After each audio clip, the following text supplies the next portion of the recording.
Ó Senhor Jesus,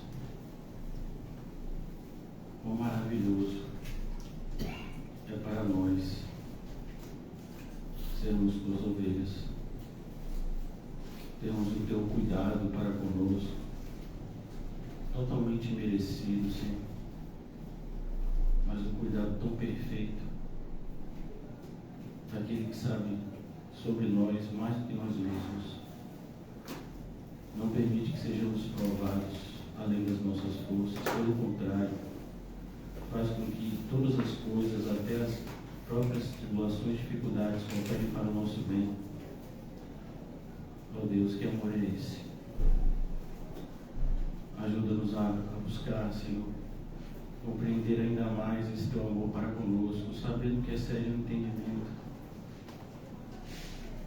mas conscientes também de que quanto mais apercebidos do teu amor para conosco, mais nos tornaremos capazes de te amar e amar o nosso próximo. Que seja assim, Senhor. Oramos por essa comunidade, a necessidade de luz, de regeneração, Senhor, de salvação neste local, Senhor. Oramos para que o Senhor nos ajude a ser frutíferos onde o Senhor nos tem plantado, Senhor, aqui.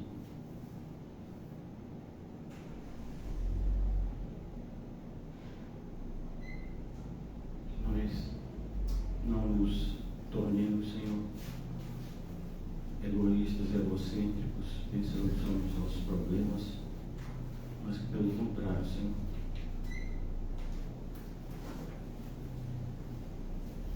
possamos estar fazendo de tudo para com todos, para, se possível, salvar alguns.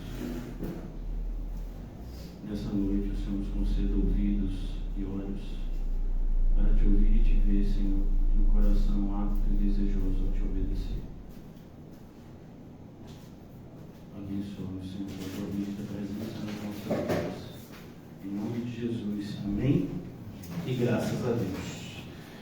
Hoje nós vamos dar continuidade à nossa exposição na carta aos Gálatas. Já estamos atravessando a metade da carta. Passamos a metade da carta. Carta aos Gálatas, que tem 6 capítulos. Estamos agora adentrando ao 4º capítulo. E todos vocês estão já, nessa altura, bem treinados nessa carta em relação ao pano de fundo, ao contexto, aquilo que levou de fato ao mover o apóstolo Paulo a escrever essas palavras inspiradas pelo Espírito à igreja da Galácia.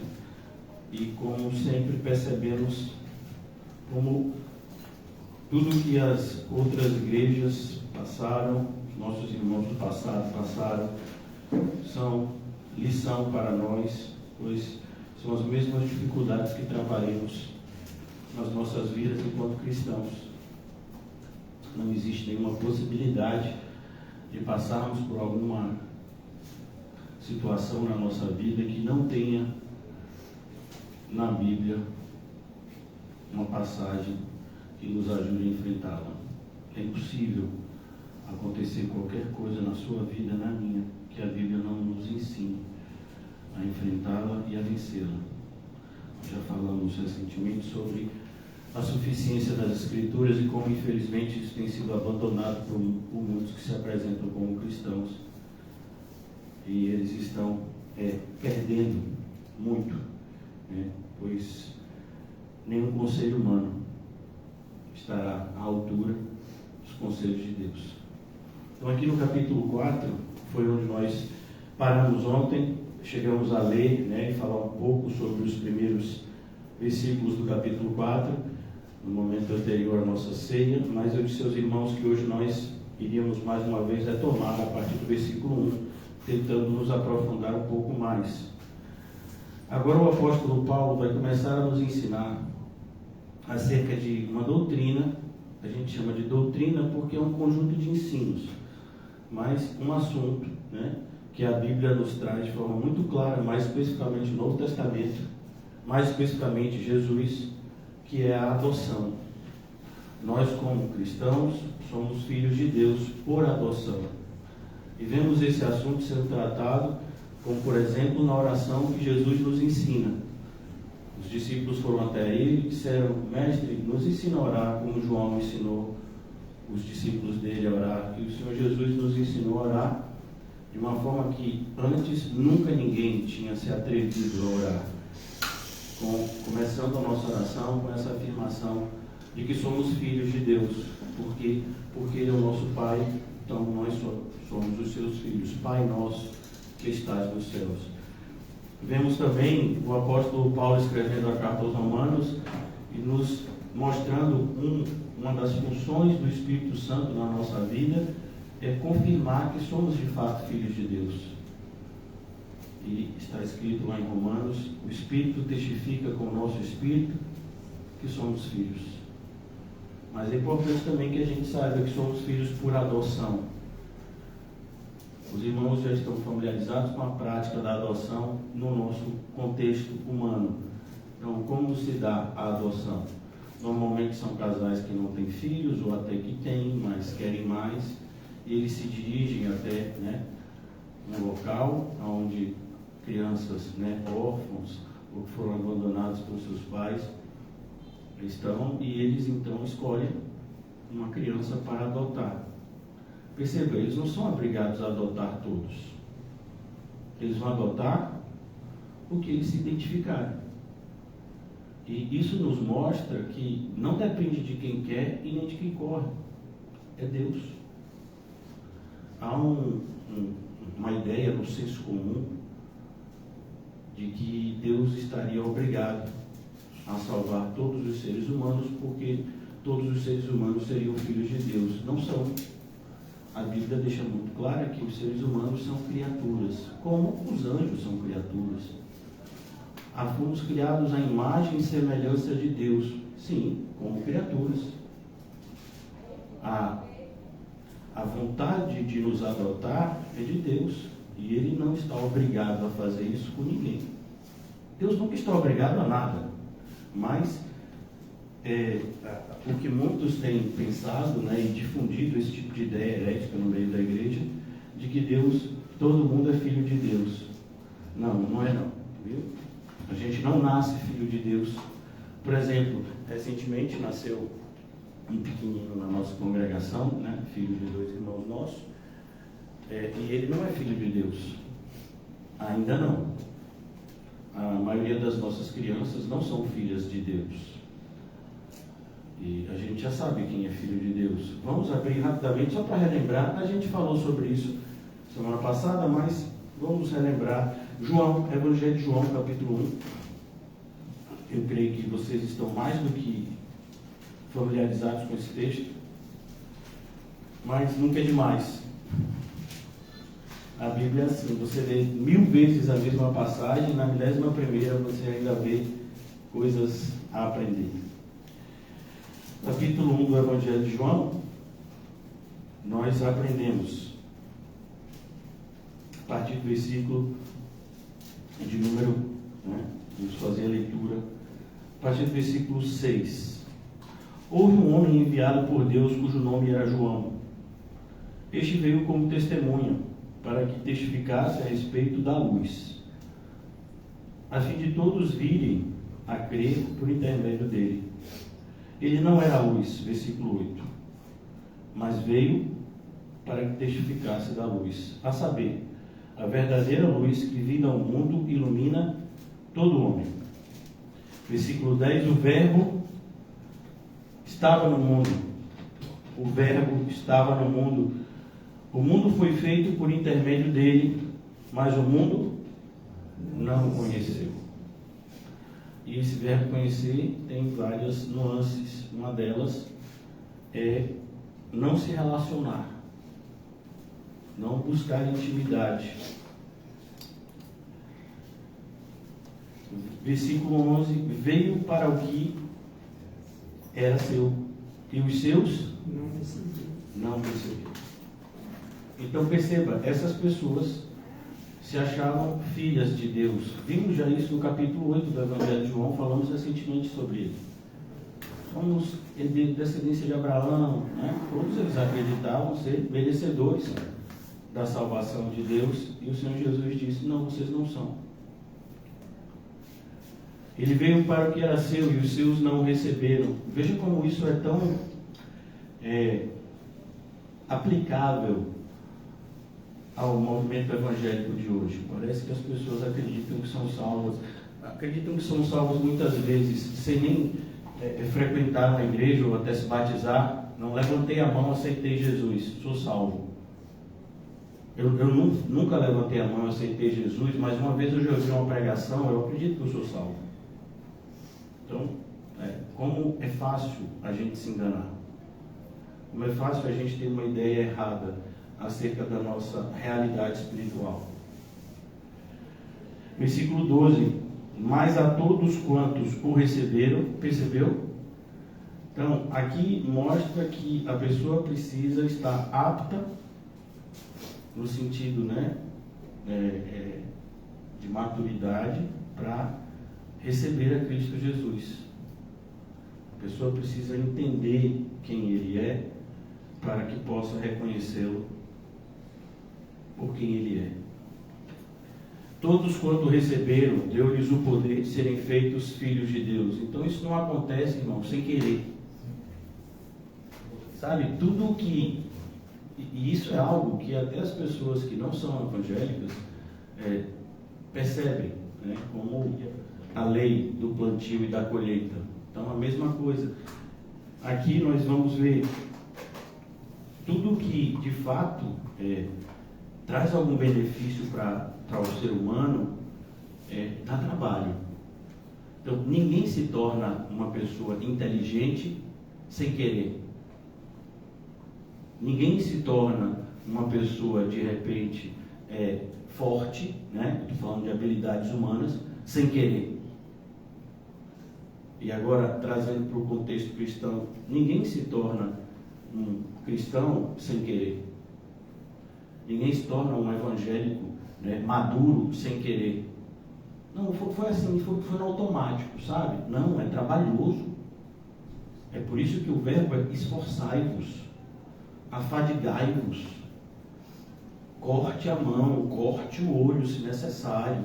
Então é uma dificuldade imensa você ser a pessoa correta que você pretende ser quando você é cristão. Mas tem uma série de pessoas que têm invadido a igreja desde a época de Paulo, tentando pregar uma facilidade que nunca existiu. Não, ser cristão é assim, é fácil. Você pensou que você crê em Jesus, pronto, salvo. Não está vendo? Pare de aceitar esse pessoal que fica colocando fardo pesado, que fica dizendo que você tem que fazer. Não, realmente você não tem que fazer nada contra a sua vontade. Se vir para um encontro como esse é pesaroso para você, era melhor que não viesse. Se ofertar algo na igreja é pesado para você, não oferte. Se ajudar o seu semelhante é algo, né, que você espera reciprocidade, você ajuda alguém esperando que lá na frente ele te ajude, isso se chama interesse. Era melhor que você não ajudasse. Então é importante que a gente entenda que o cristão ele não só faz o que é certo, ele faz o que é certo, da forma certa e principalmente pela motivação certa, que é agradar a Deus, refletir o caráter de Cristo. É isso que é ser filho de Deus. Ser filho de Deus significa nos tornar o mais parecido com Cristo que podemos. É o que está escrito em Romanos. A nossa regeneração tem esse propósito, de nos tornar o mais parecido com Cristo. Ele é o referencial. Versículo 12, primeiro de João 1. Mas todos quanto receberam, deu-lhes o poder de serem feitos. Preste atenção, deu-lhes poder. O maior milagre que o mundo pode presenciar é a regeneração. É interessante que às vezes a gente fica atrás, né, de cura, multiplicação de alimento, multiplicação de dinheiro, mas o maior milagre de fato é a regeneração. É alguém que estava em trevas e de repente é transportado pela graça para o reino de luz. É alguém que não sabia a diferença entre o bem e o mal, e agora não só sabe como anda pelo caminho do bem. Então esse é o grande milagre, essa é a grande demonstração do poder de Deus. Por isso que essa notícia recebeu até esse nome especial de Evangelho, que é uma boa notícia. Evangelho significa boa notícia. E essa é a boa notícia. O poder de Deus nos transformando, uma vez que a pessoa que éramos não tinha salvação. A gente já leu que não se coloca vinho novo em odres velhos. Então não tinha como melhorar o nosso odre. Desde a época de Jeremias, não tinha como melhorar o vaso. Só tem uma forma. Você tem que quebrar ele todo e refazer ele de novo. É assim que acontece com a gente. Somos feitos uma nova criatura. E não simplesmente melhoramos aspectos da nossa vida. Não, é uma nova vida. Ou então não é vida. Deu-lhes o poder de serem feitos filhos de Deus. A saber, essa expressão é uma expressão que nos mostra explicação. João está explicando o que acontece quando você é o filho de Deus, como isso ocorre. A saber, os que creem no seu nome. Mais uma vez, mostrando que isso não é automático. Isso não é sem querer. Eu acordei assim, eu fui dormir filho do diabo, acordei filho de Deus. Não sei o que aconteceu. Foi assim, sabe? Não sei. Claro, então você não se tornou filho de Deus. O apóstolo Paulo pode dizer para você a experiência que ele teve.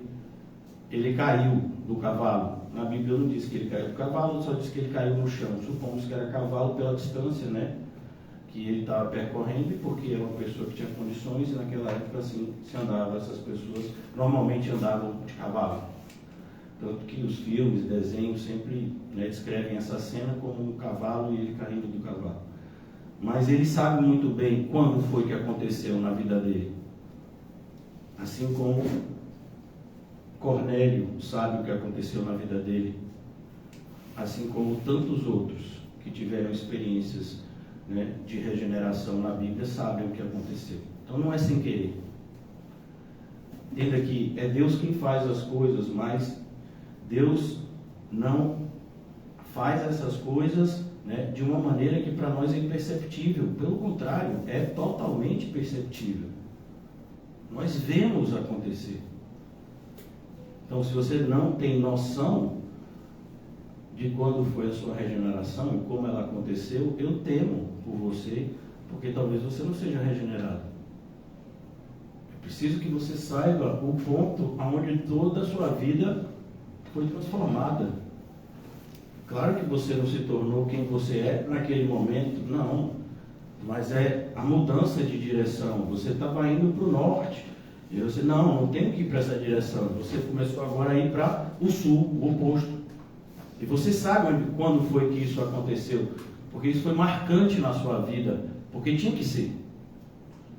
Então é preciso que a gente veja como os evangélicos da nossa geração estão perdidos. Eles não podem descrever, a maioria, essa experiência. Não sei, comigo não foi desse jeito. E foi como? Não, desde pequeno eu sempre tive assim, essa vontade de amar a Deus. Você já saiu da barriga de sua mãe crente. E aí foi assim, foi acontecendo no automático. Pelo amor de Deus, irmãos, não é assim. Essas pessoas, elas são religiosas, elas não são regeneradas.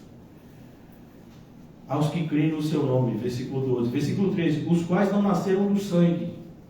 Eu já falei sobre isso, mas é sempre bom a gente relembrar. Não nasceram do sangue, ou seja, não é um laço com um ancestral seu. Não, sabe como é? É que eu sou filho de um casal super crente. E aí eu nasci com essa genética de crente.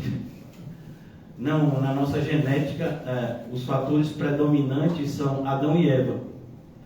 Então a gente já nasce inclinado para fazer o mal.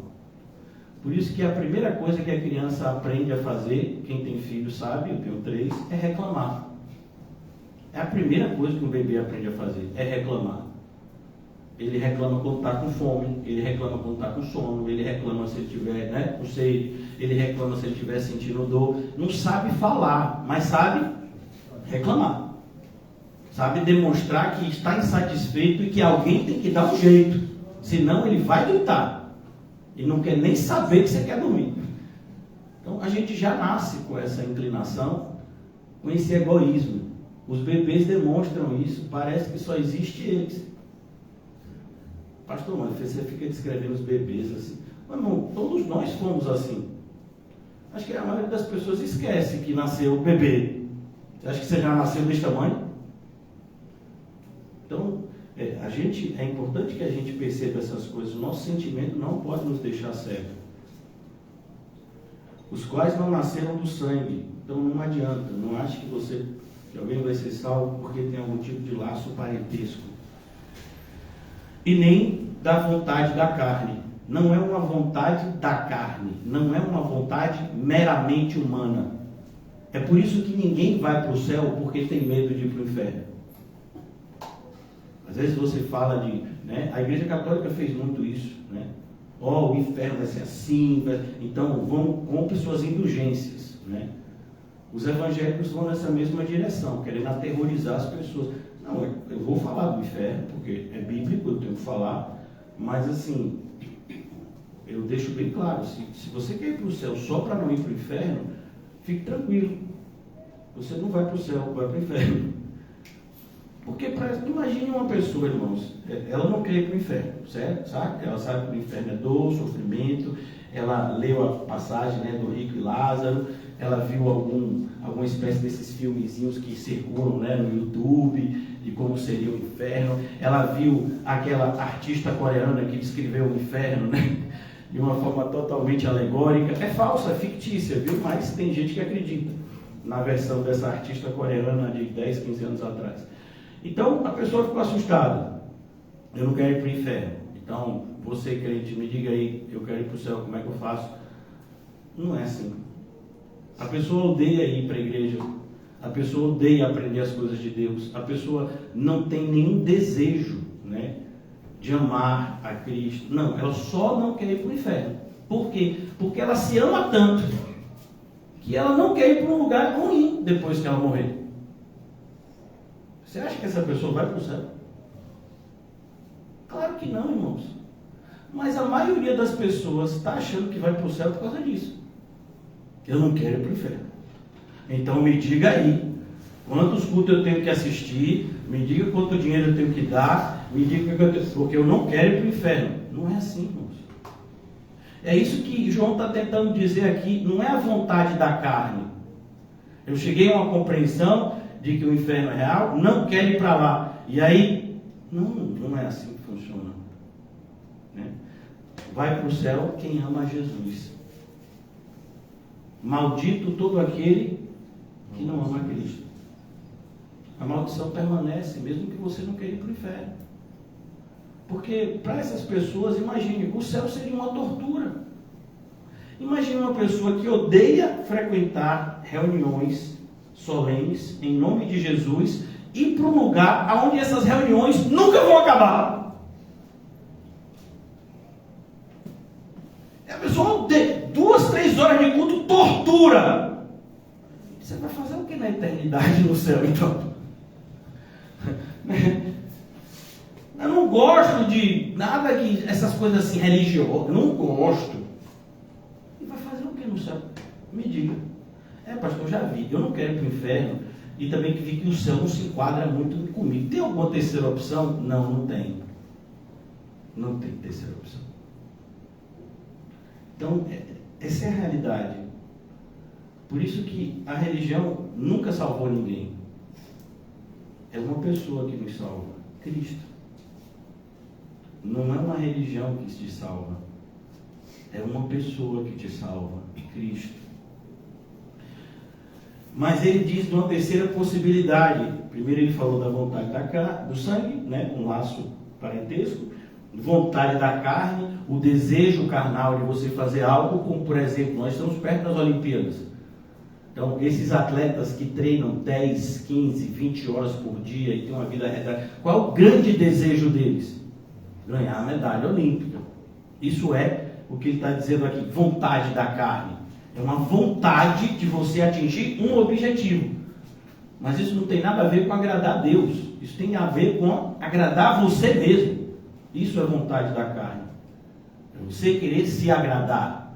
Você entende que isso te tornará uma pessoa mais feliz. Então você vai colocar todo o seu esforço para conseguir. Eu estou sendo bem assim, minucioso, porque a gente passa tantas vezes por essa passagem. Eu já vi na face de alguns irmãos que a gente já falou 100 vezes que não entendeu nem nada. Porque realmente, né, são palavras, né, e expressões que a gente não está acostumado. Né? Vontade da carne é um desejo humano de atingir um objetivo. Então, você não se torna filho de Deus por causa disso. E ele diz uma terceira hipótese. E nem da vontade do homem. E qual seria a vontade do homem para a vontade da carne? A vontade do homem, irmãos, é a vontade de um homem sobre a sua vontade. Então imagine que eu quisesse salvar vocês. Não, vocês serão salvos. Por quê? Porque eu quero que vocês sejam salvos. É a minha vontade de que vocês sejam salvos. Não é assim que acontece. Então, nenhuma pessoa é salva porque outra pessoa tem vontade que ela seja salva. E você já viu isso, né? Nas igrejas evangélicas. Fulano foi para o céu graças às minhas orações. Minha família hoje está toda aos pés do Senhor graças a mim. Não, vontade humana não torna ninguém filho de Deus. Imagine uma pessoa que não tem laço parentesco com você. Mas, né, não, você é um filho de Deus, porque eu intercedo por você há vários anos e você é um filho de Deus. Deus me prometeu que você é filho dele. Como? Pois é, mas é isso que os pastores estão fazendo hoje. Não, eu tenho o poder, né, de vocês, mesmo vocês não dizendo nada, mesmo vocês continuando a viver uma vida ímpia, vocês são filhos de Deus, porque eu acredito que vocês são filhos de Deus. Não, vontade humana não faz nada disso. Mas a gente vive numa geração que acredita naquilo que se chama de confissão positiva. Né? A palavra tem poder. Aí você jamais vai dizer que seu filho né? Não vou nem usar essa expressão, porque já falaram tanto mal de mim por falar a verdade. Então, você não vai dizer que seu filho é uma pessoa do mal. Não posso dizer que meu filho é do mal, isso atrai. Eu fico imaginando se você é da macumba, alguma coisa assim, porque eles que acreditam desse jeito. Nada do que eu fale vai atrair ou afastar alguma coisa. Na verdade, o que eu falo vai demonstrar que está dentro de mim. E se tem luz, sai luz. E se tem trevas, e eu estava tentando esconder, aí não consigo esconder e aí aparece. O que sai da boca revela o que está no coração. É por isso que às vezes a gente tem pessoas próximas que são ímpias e a gente fica extremamente, né, decepcionado, porque elas falam como ímpias. Mas elas são ímpias. É como você que tem em casa uma laranjeira e de repente chega lá a estação de nascer o fruto. Normalmente diz que o fruto nasce, né, no outono, que é a estação das frutas, né? Eu ainda lembro, será? E primavera das flores, não é mais ou menos isso? E aí você vai lá procurar a laranja. Não, você tem uma laranjeira em casa, mas você vai lá porque você quer uma jaca. Sabe? Laranja, ó, jaca. O que é que se enquadra mais com você? Comigo? Jaca. Melancia. E laranja não tapa o buraco do dente, irmão. Para tapar o buraco do dente é de centro de laranja para cima, né? Então você vai lá procurar uma jaca. Mas você vai procurar uma jaca, uma laranjeira? Pois é, mas tem gente que tem pessoas próximas que são ímpias e estão procurando coisas boas nela. Uma árvore má não pode dar fruto bom. Então aqui não é pela vontade humana, irmãos. Eu clamo ao Senhor todos os dias para que os meus filhos sejam salvos. Mas eles não vão ser salvos pela minha vontade. Eles só podem ser salvos pela vontade de Deus. O máximo que eu posso fazer é o que eu faço. É pedir ao Senhor insistentemente que os salve. E procurar, de todas as formas, dar um bom testemunho de Cristo diante deles. Isso é garantia? Nenhuma. Ah, não, mas você tem feito tanta coisa para Deus e Deus não vai levar isso em conta? Então, irmão, imagine que eu faço realmente alguma coisa que é bom. Vem de mim. Então não pode ser acreditado a mim. Qualquer coisa de ruim que eu faço, sou eu. E qualquer coisa boa que eu fizer, é Cristo. Então não pode ser acreditado a mim. É isso que o apóstolo João está tentando explicar. E que a igreja de hoje, até hoje, não aprendeu. 2000 anos. Então não tem vontade humana que dê. Não tem palavra positiva. Todo dia eu entro no quarto dos meus filhos e digo, vai ser um crente. Vai ser... mas assim, eu só digo que vai ser crente, eu não digo que vai ser missionário, porque eu não quero. Eu quero que seja um profissional, né, que ganhe bastante dinheiro e depois cuide de mim na velhice, com esse dinheiro e me dê uma velhice extremamente confortável. São os evangélicos de hoje, viu? Você imagina, eu quero muito que o fulano seja crente. Aí o filho se converte, né, filho ou filha se converte e de repente vira para você e diz que quero ser um missionário num lugar bem perigoso. Menino, pare com essa bobagem, menino. Foi aquele pastor que fez sua cabeça, não foi? Vou falar com ele. Mas você não queria que seu filho fosse crente? Não, eu queria que fosse crente. Não queria que desse a vida por Cristo. Percebe como são os evangélicos de hoje? A igreja de Laodiceia, irmãos, parece que é uma igreja espiritual, pela realidade que a gente presencia hoje, né? Então aqui ele diz, vou repetir agora, eu tenho certeza que essa altura todos entenderam, amém? Deu-lhes o poder de serem feitos filhos de Deus, a saber, os que creem no seu nome, os quais não nasceram do sangue, laço parentesco, vontade da carne, um esforço humano e vontade humana. Outra pessoa se esforçando por você e no mérito dessa outra pessoa, você sendo salvo. Não. Nenhuma dessas três hipóteses faz de você filho de Deus. Por exemplo, nós somos salvos pelo esforço de Abraão? Se fosse, meu filho, Abraão mentiu 2 vezes, e não foi mentira daquela menorzinha não, viu? Foi mentira daquela, não acredito. Ele fez isso? Foi. Ele disse que a esposa dele era mulher. E não fez nada quando outra pessoa pegou a esposa dele como esposa. Se não fosse Deus, Sara estaria com outra pessoa a essa altura. Ele não fez nada. Ele ficou com medo. Aí você acha que é essa pessoa que salva você? Pois é, não me salva. Nunca. Davi, o adúltero, assassino? É essa pessoa que salva você? Então, qualquer ser humano, por mais próximo de Cristo, não tem capacidade de nos salvar, irmãos. Não tem.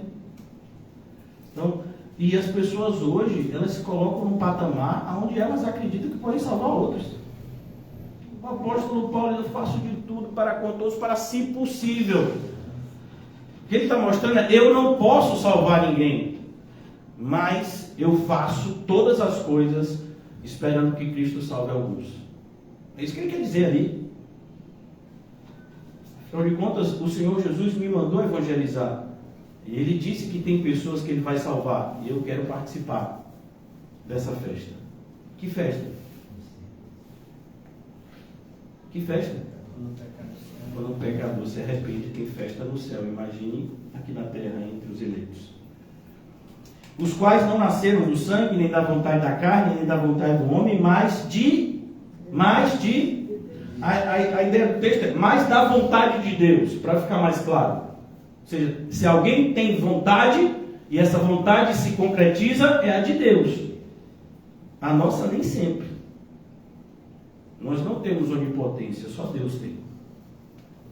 Agora, antes da gente voltar aos Gálatas, eu queria convidar vocês a abrirem comigo em Filipenses. Isso tudo é uma introdução para o que a gente vai falar. Por isso que eu disse para vocês que a gente ia voltar ao princípio, né, do capítulo 4. Pois esse assunto da adoção é extremamente importante, né, como tantos outros, mas ele é muito importante para a gente ter uma fé correta, como a Bíblia nos adverte a ter.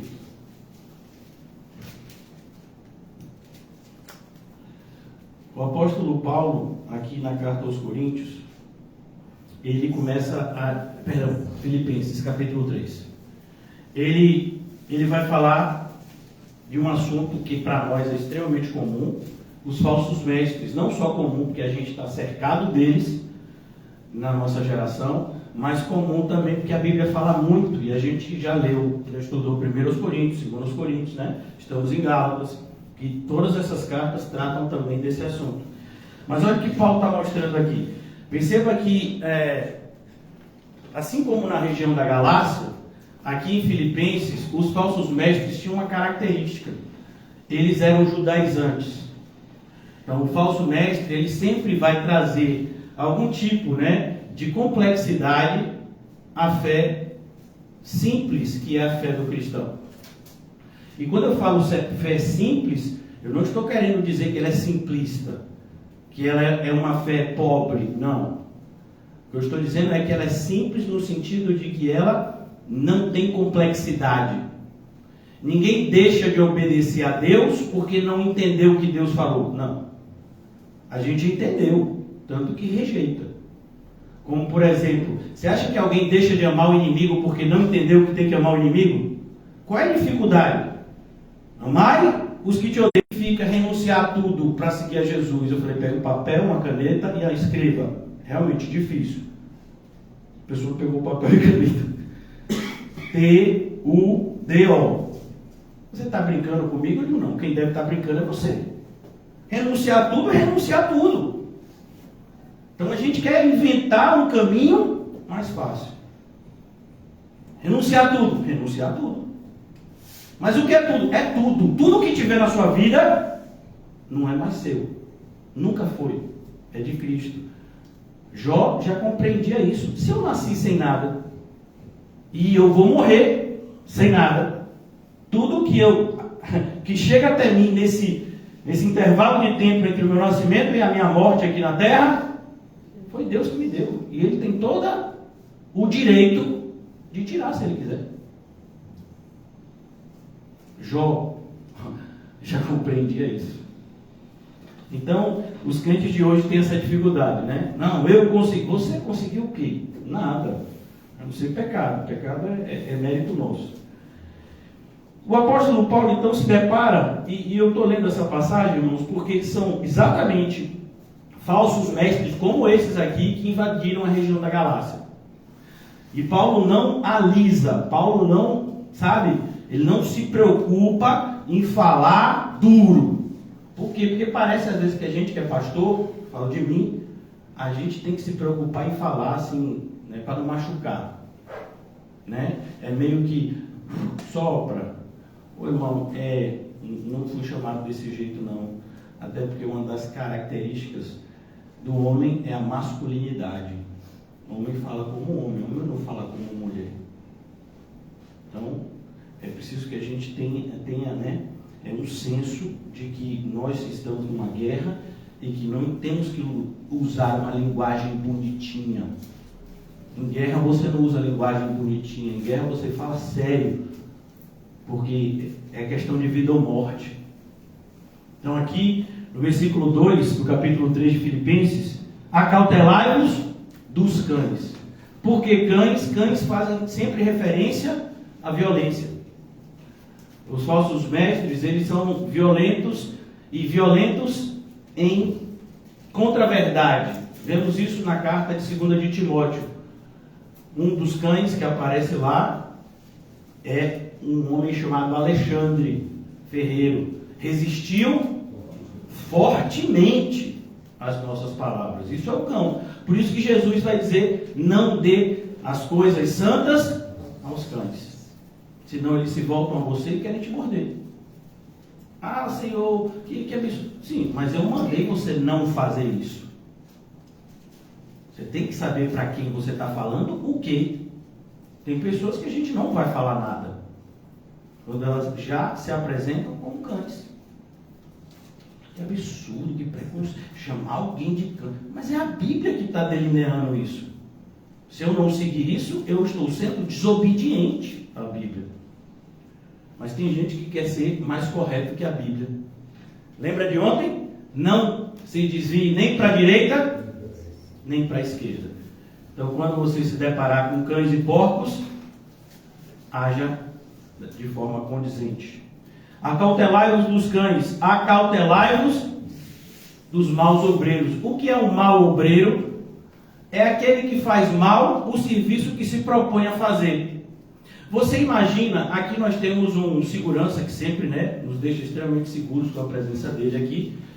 E você imagine que uma pessoa é segurança, é segurança, vigia, e toda vez que você passa lá, a pessoa está dormindo. Você entra, sai, a pessoa nem acorda. Não é para dizer, acordou e volta a dormir. Não, a pessoa está lá na guarita, você passou 10 vezes, a pessoa não se moveu. E ela está no trabalho.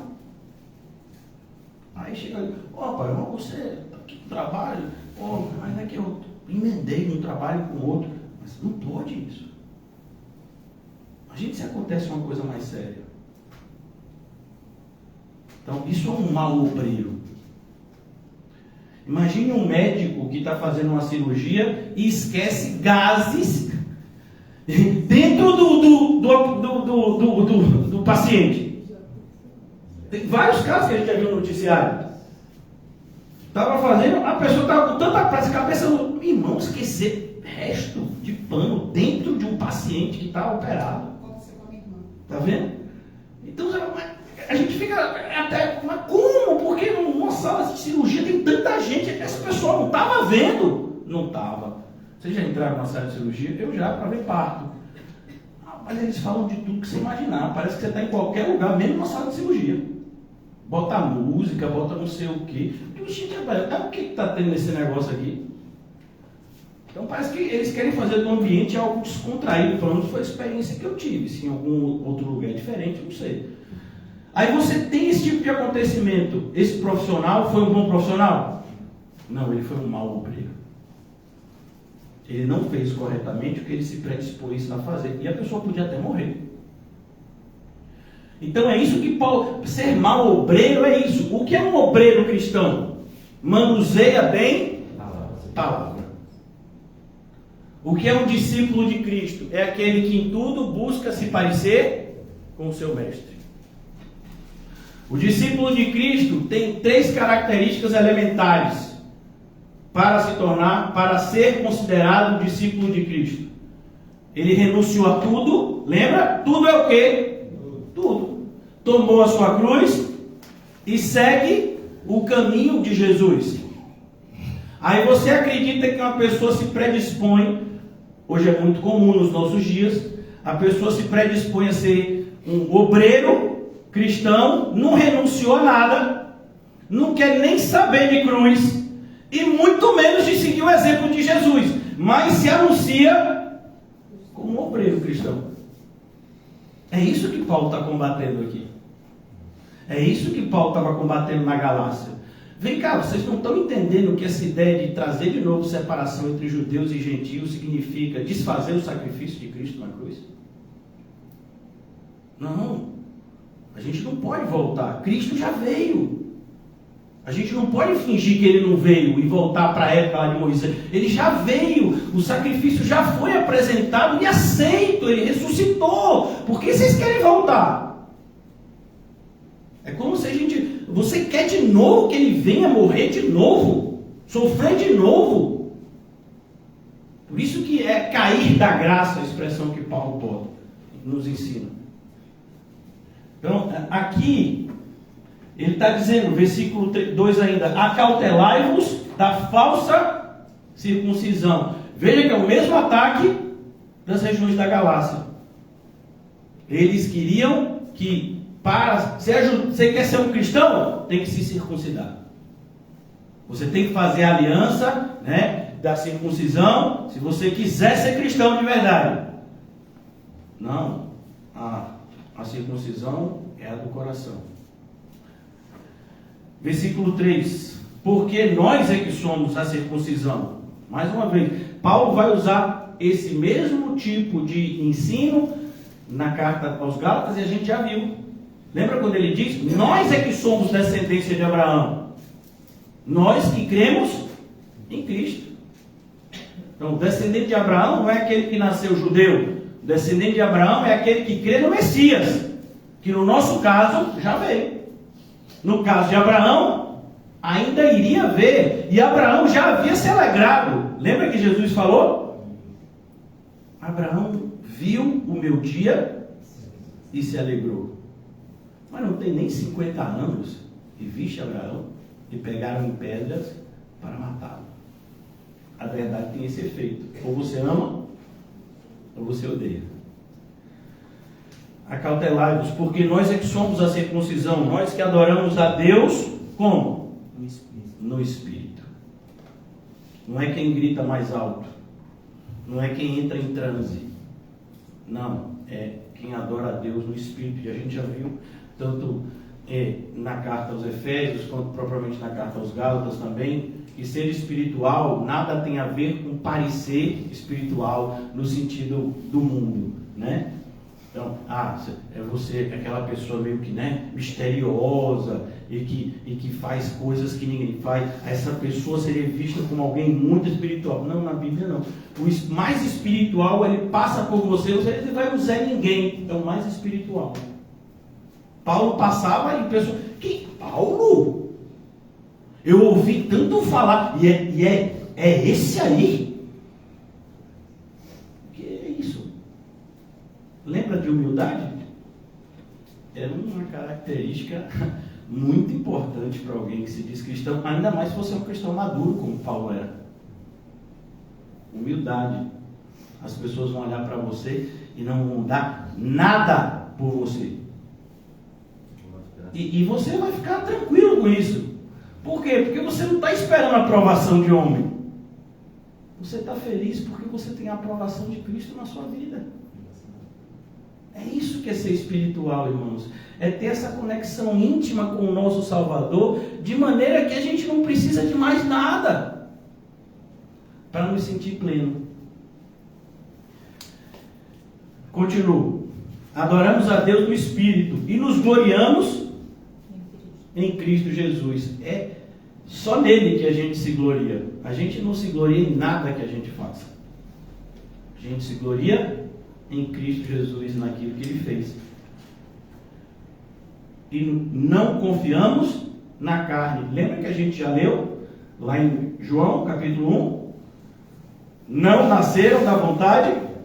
Então não é a vontade da carne, não pode produzir nada de bom a vontade da carne. Mais adiante na carta aos Gálatas nós vamos ver que a carne e o Espírito estão em oposição. Versículo 4. Bem que eu poderia confiar. E aí Paulo, porque às vezes é isso, irmãos. Às vezes a pessoa olha para a gente e porque, né, de fato a gente tem que ser o mais humilde que a gente puder ser. Então a pessoa olha para a gente e tem uma ideia de que assim, você é meio que um semi-analfabeto, né, ignorante, não sabe a diferença, né, entre subir e descer. É que você realmente, para amar Cristo assim, você deve ser um nada. Por isso que você, né, fica tranquilo quando ninguém te valoriza, porque você é um zero à esquerda. E às vezes as pessoas quebram a cara, às vezes não, quase sempre, porque as pessoas que Deus chama, normalmente Ele chama pessoas, né, como foi o caso de Agostinho e tantos outros, o próprio Paulo, Pedro, pessoas que pelo poder de Deus fizeram coisas extraordinárias, mas não se vangloriavam disso. E às vezes a pessoa quebra a cara. Mas vem cá, Deus fez isso e isso pela sua vida? Foi. Você. A sua sombra curava pessoas? Foi, eu ouvi falar disso aí. E você anda dessa forma assim, tão simples. Sou eu, né? Eu sou isso aqui. Mas a gente, ainda mais nós que vivemos nessa geração Instagram, tá todo mundo querendo parecer ser melhor do que é. Ninguém quer parecer feio ou ruim. Né? Todo mundo quer parecer o mais legal. Né? Teve esse problema agora lá no Rio Grande do Sul, um monte de gente foi para lá para fazer o quê? Para fazer vídeo, para postar no Instagram, para dizer que é uma pessoa sensível aos problemas da nação. Tá nem aí, para nada, para ninguém, mas tem que demonstrar o contrário. E aí faz vídeos. É por isso que a gente tem que tomar cuidado, a gente não segue essa direção. Né? Nossa direção é outra. As pessoas vão olhar para a gente e não vão dar nada. Isso é bom.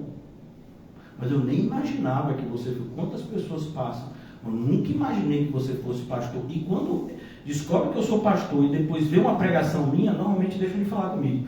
Mas as pessoas ficam assim perplexas, porque nunca imaginaria que eu, com uma cara de Shurek, poderia pregar. Pois é, foi a vontade de Deus, eu não posso fazer nada. Mas e por que você não sai por aí pregando na frente de todo mundo? Não fui chamado para isso. Por que você não entra em debates teológicos? Você sabe alguma coisa? Não fui chamado para demonstrar conhecimento para ninguém. Até porque se eu tenho algum conhecimento é de Deus, eu tenho que usar da forma que Ele quer. Não para me autopromover. Mas quantas pessoas na igreja, inclusive na nossa, eu já vi usando, né, algum tipo de conhecimento para tentarem se autopromover. Triste isso. Deprimente. Né? E normalmente é aqueles que não têm quase conhecimento nenhum. Né? E tentam se autopromover de todas as formas.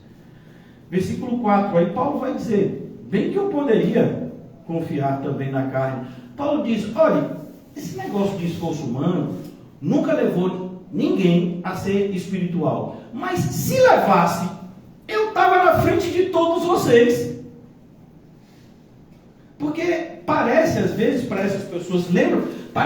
Paulo está falando dos judaizantes estarem errados, porque ele não é judeu, ele é um falso judeu, ele é uma fraude de judeu. Por isso que ele está falando mal, né, da lei de nós que somos judeus. Não, você esqueceu de quem ele é? Ele era fariseu, perseguidor da igreja.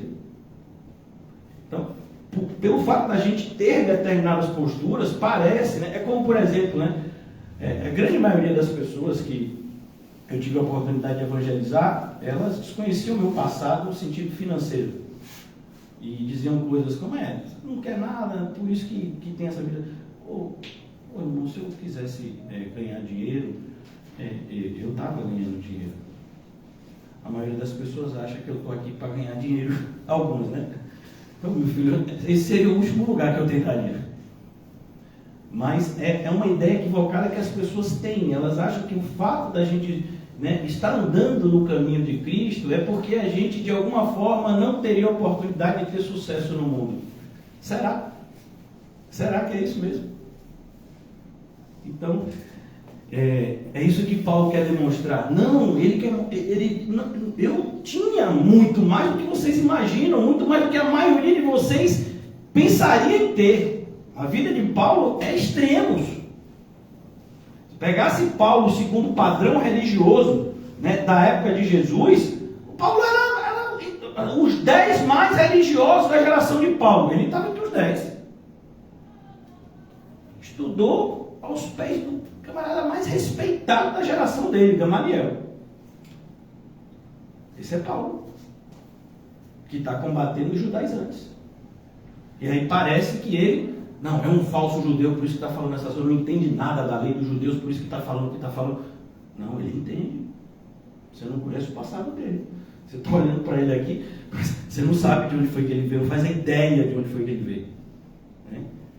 Eu acho interessante, teve pessoas que entraram na igreja, pessoas assim, né, que tinham uma condição de vida mais ou menos, né, tipo, né, classe média, não tinha uma condição de vida assim extraordinária, mas tinha uma condição de vida assim superior à maioria das pessoas que na nossa congregação, graças a Deus, são pessoas, né, pobres. A maioria ganha 1 salário mínimo, 2 até 5, e chega alguém de repente que tem uma condiçãozinha assim, que acha que é melhor, e aí olha para você e pensa que você, né, não sabe. Digo, meu filho, é sério, você acha que você tem alguma coisa? Você acha que sabe o que é ser rico? Você não sabe o que é ser rico. Você não sabe o que é ter alguma coisa. Então, cuidado quando você tentar demonstrar alguma coisa para você não ser humilhado. Porque é assim que acontece. Lembra? Você vai chegar num lugar e não sente no primeiro lugar, porque pode ser que chegue alguém, né, que tenha mais honra e você tenha que ir para o último lugar. Então, assim, vá com calma acerca de você. Mas é sempre o padrão do fariseu. A gente gosta de se medir pelos outros. Então você entra num lugar que tem pessoas aparentemente humildes e você é aparentemente superior a essas pessoas, aí você se coloca nesse padrão de superioridade. E você pode quebrar a cara, porque pode ter gente lá que, de acordo com o padrão humano, estaria muito, né, numa posição muito superior à sua, mas escolheu esse padrão inferior por causa de Cristo. Lembra de Moisés? Alguém se recorda dele? Ele era uma pessoa bem pobrinha, né? Era filho da filha de Faraó, deveria ter quase nada. Era só, né, o reino mais poderoso do mundo na época dele. Imagine a vida de Moisés. Moisés não tomava banho, alguém dava banho nele. Se ele não quisesse mastigar, alguém mastigaria por ele. Filho da filha de Faraó. Tudo que você imaginar à disposição. Pois é, ele escolheu ser humilhado no deserto com o povo de Deus, porque ele sabia quem era Deus e quem ele seria se ele seguisse a fé no Messias. Nada no mundo é comparável com o fato de sermos filhos de Deus. E muitas pessoas que não sabem disso acham que a gente escolheu esse caminho por ser mais fácil. É o contrário. Esse caminho é muito mais difícil do que o caminho do sucesso do mundo. Irmãos, hoje em dia, e eu falo isso assim com tranquilidade, hoje em dia você ter sucesso no mundo é muito fácil. Por quê? Porque a gente vive numa geração que ninguém quer nada. Ninguém quer nada. Ninguém quer estudar, ninguém quer ter vida saudável, ninguém quer nada. Então, se você hoje em dia se preocupa um pouquinho com a sua saúde, você vai ter 10 milhões de seguidores no Instagram, postando que você come de manhã aveia com ovo, e aí você come 10 horas da manhã, come 4 claras de ovo, meio-dia você come frango com salada. Você posta 10 milhões de seguidores. Na minha época, irmão, não era nada demais fazer isso para alguém que queria atingir um determinado objetivo. Mas ninguém quer nada. Antigamente, a pessoa queria passar num vestibular, né, que a concorrência era 50 para 1, a pessoa passava o ano inteiro comendo livro. E não tinha computador, não tinha aula no YouTube, era comendo livro mesmo. Hoje em dia não, você tem YouTube, você tem os cursos online. É tanta facilidade, irmãos, que hoje você, sabe, a coisa mais fácil é você ter sucesso no mundo de hoje. E mesmo assim, as pessoas não têm. Por quê? Porque ninguém quer se esforçar. Olha, irmãos, eu tenho filhos em casa. E minhas filhas, a coisa mais difícil para mim, hoje em dia, é colocar elas para fazer uma atividade física. Sabe como foi que eu comecei a fazer atividade física? Com 14 anos de idade, porque eu sofria bullying, porque eu era o mais gordo da sala. E não foi ninguém que disse, vá fazer. Não, eu comecei a correr. Corria todo dia. E comecei a deixar de comer na quantidade que eu comia. E quando eu tinha mais ou menos 17 anos, eu perdi 30 quilos no espaço de 6 meses. Nunca fui no nutricionista, nada. Não fiz nada disso que se faz hoje. Então, o que falta hoje em dia nas pessoas? Força de vontade. E eu nem estou falando de crente, viu? Que deve ter muito mais, porque é para Cristo. Então, quando uma pessoa vem e diz que você seguiu o caminho de Cristo porque é mais fácil, não entendeu nada, nem do mundo.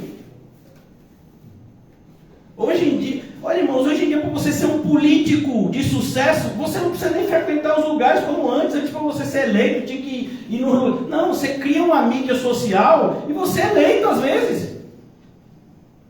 Hoje as coisas estão muito mais fáceis. E isso faz parte da multiplicação da maldade para que o mundo, para que o homem se acomode. Aí eu acho interessante que tem... Não, mas hoje é tudo mais difícil. Então é porque você não conhece o passado. Eu sempre gostei de história. Eu aprendi com meu pai a gostar de história. Então, eu olho sempre para o passado.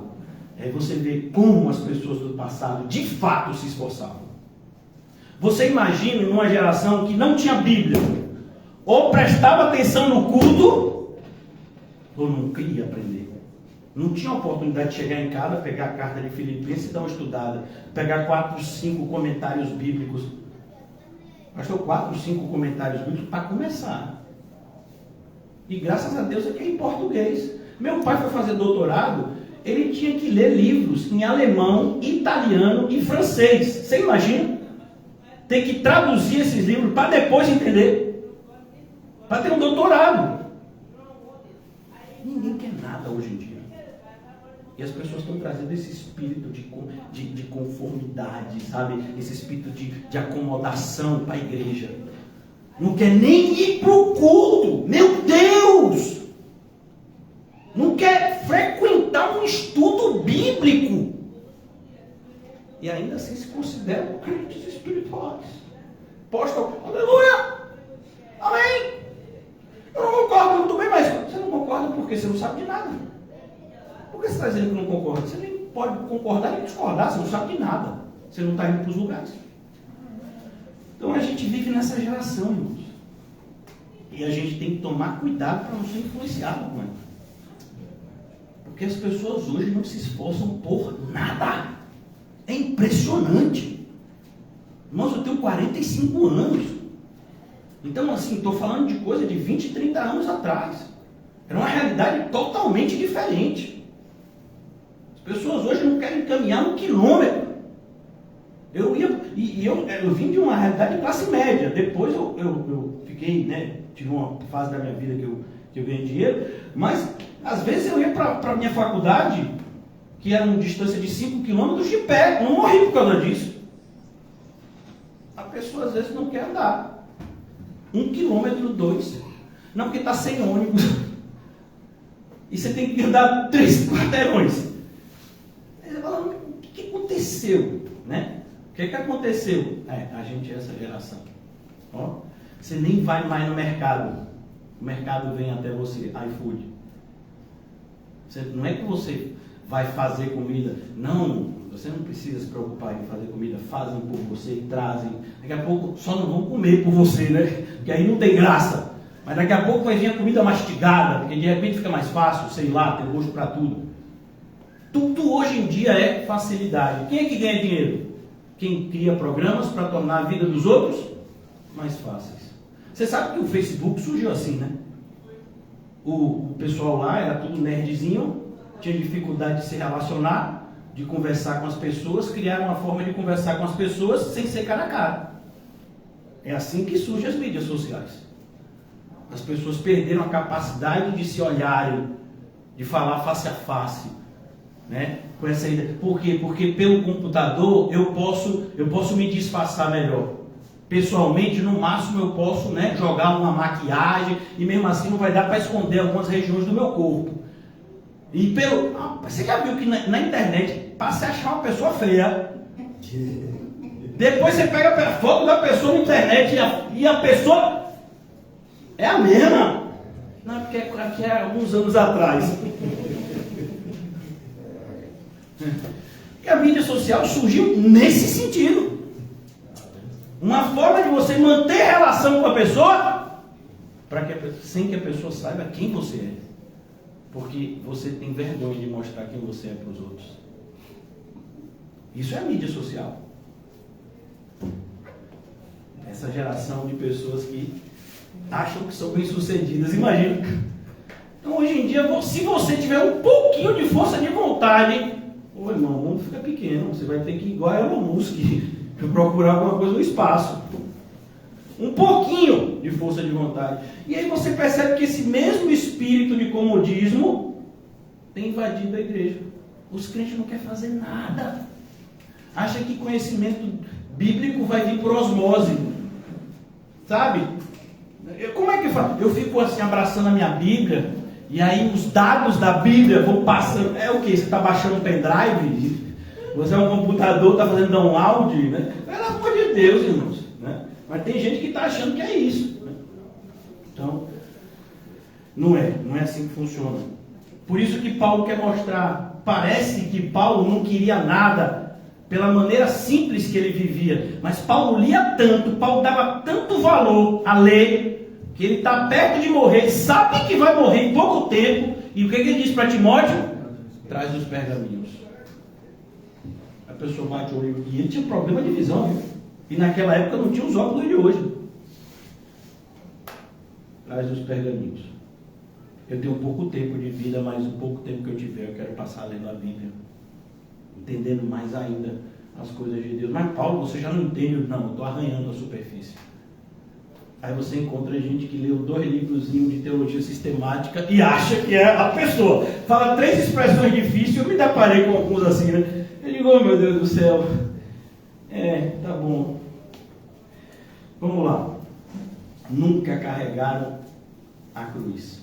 Nunca suaram. Nunca verteram sangue por Jesus. Nunca choraram por ninguém, além dos seus próprios desejos egoístas. E acham que são cristãos. Mais do que a gente. Aí Paulo vai ensinar aqui, o assunto, o mesmo assunto da Galácia. Eu sei que eu acabei, né? Para alguns eu acabei desviando. Não desviei não, irmão. Estou seguindo o caminho. Minha missão é ensinar a vocês toda a verdade. Então ele diz aqui no versículo 4 de Filipenses 3, bem que eu poderia confiar também na carne. Paulo diz, eu poderia confiar no meu currículo. É como se ele estivesse dizendo, quando eu cheguei aqui, não apresentei meu currículo a vocês, porque eu acredito que currículo não é demonstração de crédito espiritual para ninguém. Vocês têm que saber que alguém é espiritual vivendo com essa pessoa. Se essa pessoa se comporta de forma espiritual, é porque ela é espiritual. Mas se uma pessoa apresenta um currículo, né, lindo, mas vive de forma carnal, ela não é espiritual. Então vocês têm que ver se alguém é espiritual e não ler fulano está com um currículo aqui, são 3 páginas. Você já viu quando a pessoa vai para a entrevista de emprego e diz, fala inglês fluentemente? Eu tenho até medo de uma pessoa que diz que fala inglês fluente, meu filho. What is your name é o máximo, né? Por quê? Porque tem que mentir para arranjar um emprego. Não, cuidado. Porque já pensou se esse emprego precisar falar inglês? Ó você. Não tem Google Translate para te salvar, não. Então, cuidado. Paulo vai dizer aqui no versículo 4, se qualquer outra pessoa, se qualquer outro pensa que pode confiar na carne, eu ainda mais. Paulo vai mostrar, eu vou mostrar o currículo para vocês, não queria, não, mas vocês estão querendo, eu vou mostrar, né? Circuncidado ao 8º dia, circuncidado ao 8º dia, não foi no 7º, não foi no 9º, ele está dizendo, eu sou de família de crente, que fazia as coisas tudo certo, eu aprendi de berço, a minha vida começou correta, eu fui circuncidado ao 8º dia, como a Bíblia manda, como está lá no Antigo Testamento, da linhagem de Israel. Paulo, você é hebreu? Sou hebreu. A maioria não era, mas eu sou hebreu. E aí ele vai dizer, aqui você já conhece o que ele está dizendo, ele diz, eu sou da tribo de Benjamim, lembra? Porque na hora que dividiu o reino do norte, reino do sul, 10 tribos seguiram o reino do norte. E somente 2 tribos se mantiveram, a Roboão, filho de Salomão, neto de Davi, que foi a tribo de Judá e a tribo de Benjamim. Só essas 2 tribos se mantiveram fiéis ao reino de onde viria o rei, que reinaria para sempre. O reino de Judá. Aí Paulo disse, pois é, vocês são das outras tribos, né? Eu sou de Benjamim. Eu sou da tribo de Benjamim. E aí ele continua. Vocês são hebreus? Mas eu também sou. Quanto à lei, aí o negócio fica complicado, irmãos. Porque o que seria o fariseu? Você imagina numa época que tinha cerca de 30 milhões de judeus espalhados pelo mundo e 3.000 homens fizeram a proposta de obedecerem a lei na risca. Isso era o fariseu. O fariseu vem de uma palavrinha que significa separado. Esses homens fizeram um pacto com Deus e entre eles de se separarem para Deus. Eles levavam a palavra de Deus mais a sério do que qualquer outra pessoa. Isso significava ser fariseu. Paulo disse, pois é, vocês são... Eu sou fariseu. Eu não sou simplesmente um judeu. Eu sou fariseu. E o fariseu, você via quando uma pessoa era pelas vestes, ele tinha cuidado com as suas vestes, corte de cabelo. Você lembra? Até hoje tem os judeus ortodoxos, eles não cortam um cantinho no cabelo, aquele negocinho feio com as trancinhas assim, você já deve ter visto em filme. Né? Você vê, tinha os filactérios, você via quando uma pessoa era fariseu, ela nem precisava lhe dizer. Batia o olho, fariseu. Paulo disse, pois é, fariseu. Quanto ao zelo, perseguidor da igreja. Pois é, vocês que estão aqui dizendo, né, que eu persegui a igreja. Então, tem pessoas que às vezes não conhecem o nosso passado, que acham que a gente está aqui, né, querendo ter algum tipo de vantagem, ou porque o caminho daqui seria mais fácil. É ao contrário. Não sei se para vocês é assim, eu espero que seja. Eu não me vejo em outro lugar. Por quê? Porque não tem outro lugar. Quando você tem os seus olhos abertos, irmãos, você consegue enxergar que o mundo jaz no maligno. Aquilo que antes você via como algo bom, você olha como algo horrível. Eu frequento o lugar. Hoje eu fui cortar o cabelo, até perto da casa da irmã. E aí você vê as pessoas conversando. Irmãos, são coisas assim, sabe? Eu sempre, nesses ambientes, eu sempre fico calado. Eu não sou muito de falar, porque não tenho direcionamento. Quando eu falo, mas não tenho direcionamento. A maneira como as pessoas se comportam nos dias atuais é deplorável. Assustador. Para onde os passos dos seres humanos têm levado a raça humana. Assustador. Então a gente olha para cá, né, e as pessoas, né, não sabem que a gente está aqui porque a gente sabe que não tem outro lugar para estar. E mais ainda, não sei se vocês são assim, espero também que seja, eu estou apaixonado por Jesus. Não sei. Como é que uma pessoa que sabe quem você é, mais do que você, e te ama, você fica sem palavras. Jesus te ama, mesmo sabendo que você não vale nada. Que você não vale a comida que come. Eu fico vendo as pessoas, minha vida é tão humilhante. Tem 2 dias que eu não consigo comer um pão. Eu digo, você está sem comer nada? Não, estou só comendo cuscuz. E eu falei, eu querendo 3 meses comer um cuscuz e não como. A pessoa acha que é humilhante. Por quê? Porque alguém na sociedade impôs que não comer pão significa que você está num patamar de inferioridade aos demais. É mesmo. Então quem não gosta de comer pão está mal, né?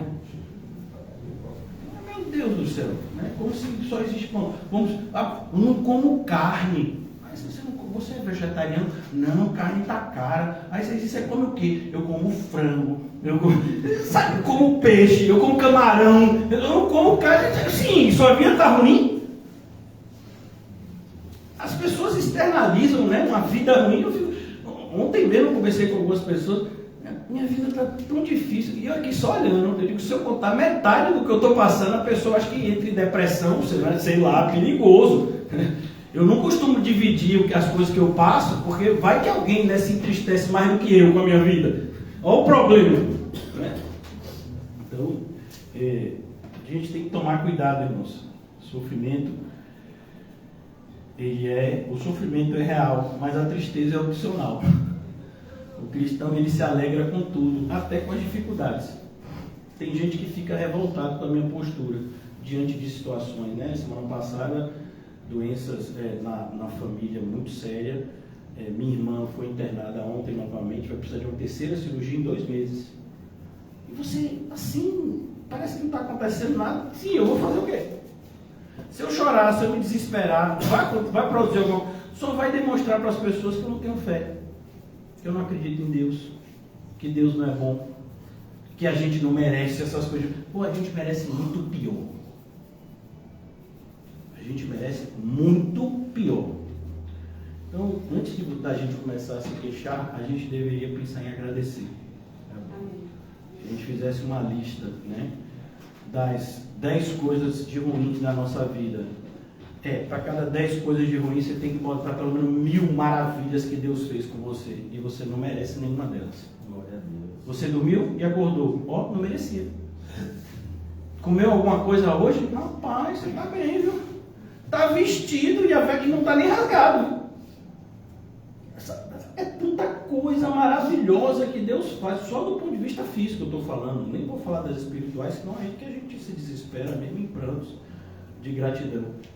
Então, é preciso que a gente também não se permita influenciar por esse espírito de insatisfação que tem no mundo. A coisa mais difícil é você encontrar uma pessoa no mundo que está satisfeita com a sua vida. Amém. E independente de grau, de condição social. Pode ser a pessoa que está na rua, em situação de rua, pode ser uma pessoa que está, né, vivendo num padrão de riqueza absurda. Todos dois têm isso em comum, estão insatisfeitos com a vida que vivem. Mas é verdade, claro que é. A gente vê, às vezes a pessoa está casada com, como a gente viu agora recentemente, a pessoa está casada com uma pessoa que diz amar, está tudo bonitinho e trai. Por que uma pessoa que diz que ama a outra vai adulterar? Me diga aí. Diz que ama, viu? Eu adulterei sem querer. Você vai fazer o quê, rapaz? Foi o diabo que me... Olha, meu irmão, você contar isso em outro lugar. Aqui a gente entende de Bíblia, não vai, essa sua historinha não vai proliferar. Você adulterou porque você é mau caráter. E fique tranquilo, não é só você que é mau caráter, não. Todos somos. Mas a diferença é que quem percebe que é mau caráter pode lutar contra o seu mau caratismo. Amém. E quem nem percebe, ou às vezes percebe sem Cristo, aí vai tentar esconder e não vencer. Então, é isso que Paulo está mostrando aqui na carta aos Filipenses e na carta aos Gálatas. Toda vez que a gente tenta, ter algum mérito por nosso esforço, a gente está desfazendo o sacrifício de Cristo na cruz, por menor que seja. Imagine, irmãos, que a nossa... Isso, é uma comparação assim bem esdrúxula, mas só para a gente entender. Imagine que sua salvação custasse 5 bilhões de dólares. A nossa salvação não tem preço, só para você entender. Estou falando isso por favor. E aí Deus pagou 4 bilhões, 999 milhões, 999 mil, 999 dólares, mas $1 foi você que pagou. Então o sacrifício de Cristo já não valeu. Mas $1 de 5 bilhões. Mas se você fez alguma coisa, já não foi totalmente Cristo. Mas é isso que os evangélicos estão... E não é só $1 não, eles estão dizendo que é quase meio a meio. É porque Cristo fez uma parte, você faz outra. Metade. E o sacrifício foi mesmo por quê?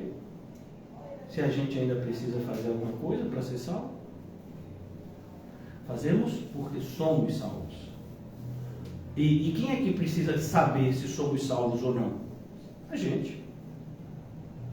Esses dias uma pessoa que está iniciando na fé, uma pessoa que aparentemente teria um grau de intelectualidade, e está iniciando na fé e foi tirar uma espécie de dúvidas, porque eu estou estudando e aprendi aqui que quando a gente, Cristo faz as coisas e a gente faz também. Eu disse, então você não aprendeu. A gente não faz as coisas para ser salvo, a gente faz porque é salvo. A pessoa falou ainda assim, porque eu pensei assim, que Cristo via que a gente viria até Ele, então Ele atrai a gente até Ele. Não, Cristo não é adivinho, Ele não tem bola de cristal não, a gente só vai até Ele porque Ele nos atraiu. E não é Cristo que tem que saber se a gente é crente ou não, Ele já sabe, desde antes da gente nascer. É a gente que precisa saber quem a gente é. Quem tem que saber se você é crente é você. Para você não passar pela situação desesperadora que está descrita em tantas passagens da Bíblia do auto-engano. Nem todo o que me diz Senhor, Senhor, entrará no meu reino, somente aquele que faz a vontade do Pai que está no céu. Quem precisa saber quem somos nós. Por isso que quando a gente tem uma pessoa que está nos ajudando a entender quem somos, a gente deveria valorizar e não lutar contra. Não, eu não sou desse jeito. Você não me conhece, você não sabe que eu sou. Não, mas a Bíblia está dizendo que somos assim. Você não vale nada, eu valho. Eu sou a menina dos olhos do Senhor. Eu sou cabeça, eu não sou cauda igual a vocês. Né? Então você vai ver evangélicos que caminham nessa direção extremamente diabólica. E aí Paulo diz mais aqui, eu preciso concluir, né? O horário já está se agigantando. Quanto ao zelo, perseguidor da igreja. Quanto à justiça que há na lei, irrepreensível. Paulo está dizendo para esses judaizantes, vem cá, vocês estão reclamando por causa de circuncisão. Vocês estão reclamando porque o judeu sentou na mesa com... Eu era 10.000 vezes mais exigente do que isso.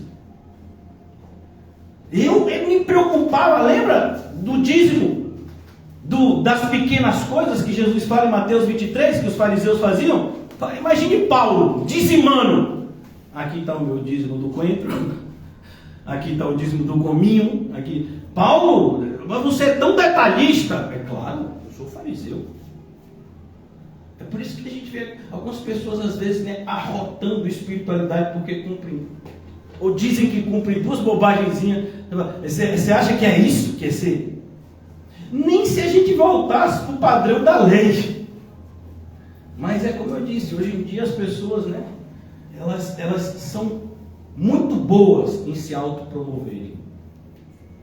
Elas só não se transformam, elas se disfarçam. Então as pessoas são boas em maquiar a verdade. Uma vez que elas não podem, né, mudar a verdade, ninguém pode, mas queremos maquiar a verdade. E o mundo nos ajuda. Então, por exemplo, você nasceu homem, mas quer ser mulher. O mundo até autoriza você a enganar, porque se você tem direito de mudar o seu nome de homem para mulher na identidade, e vai enganar outras pessoas. Agora você imagina minhas filhas indo no banheiro e um homem disfarçado de mulher entrando. Você acha que eu vou ficar o quê como pai? Ah, não, mas eu me considero mulher. Olha, você se considera mulher no seu canto, viu? Eu vou chamar, chame polícia, chame quem você quer, mas minhas filhas estão aqui dentro, você só entra quando elas saírem.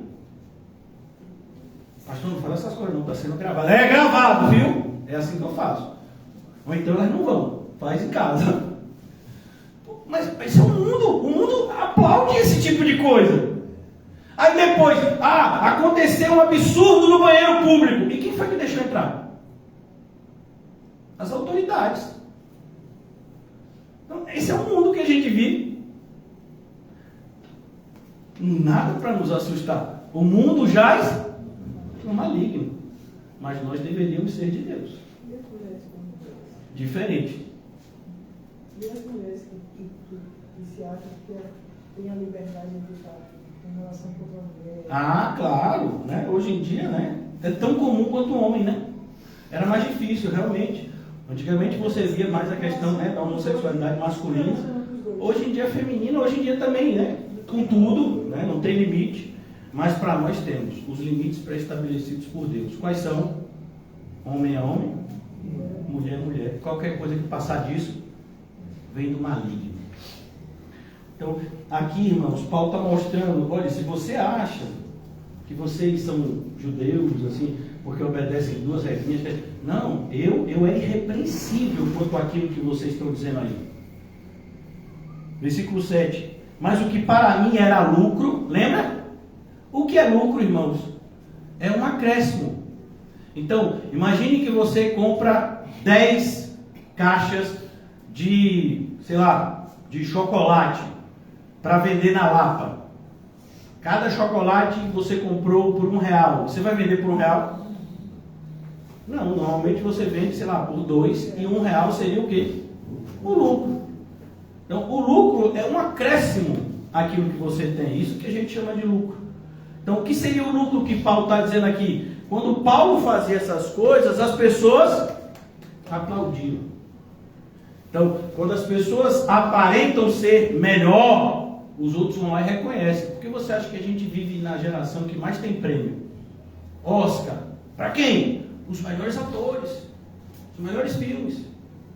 Aí no final, melhor ter bola de ouro, não é? Melhor jogador, melhor time. Tudo tem o melhor, meu filho. Até hoje em dia, você vai na McDonald's, é funcionário do mês. Né? Então todo mundo quer ser premiado. Todo mundo quer ter destaque. Essa é a geração que a gente vive. A geração dos méritos. E Paulo está dizendo que isso não é da nossa geração só. É a inclinação do ser humano. Desde Nimrod, façamos o nosso nome grande. Aí Deus é pequeno. Grande somos nós.